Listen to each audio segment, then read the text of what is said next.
Yuridik kolleji oldidan 2 xona 2-qavatdagi zerkalli uyimizning obzorini ko'ryapmiz. Ahamiyat beringlar, spalnadan keyin ham 1 metrdan oshiqroq joy bor.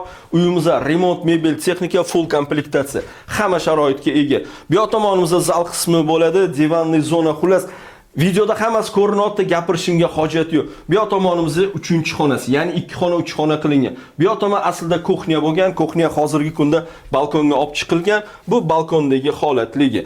Endi qolgan joylarning obzorini ko'ramiz, hurmatli kuzatuvchilar. Podyezddan kirish qismi, yo'lagi. Endi vanna xonani ko'ramiz. Bu yoq tomonda vanna, steralkalargacha qo'yilgan, ko'ryapsizlar, hammasi priятный holatda turibdi. Bu yoq tomonda esa hojat xonasi. Bu uyimizda Chilonzor 12-kvartal 51-domda joylashgan. 2 xona 3 xona qilingan 2-qavat, jami 4 qavatli domda. Hurmatli kuzatuvchilar, bu uyimizni ham naqdga ham, ipoteka orqali ham xarid qilsanglar bo'ladi. Narxiga keladigan bo'lsa, $71 ming so'raymiz. Ozroqini kelishtirib baraka qilamiz. Xayr etguncha, uy-joy sitiga obuna bo'lishni unutmanglar.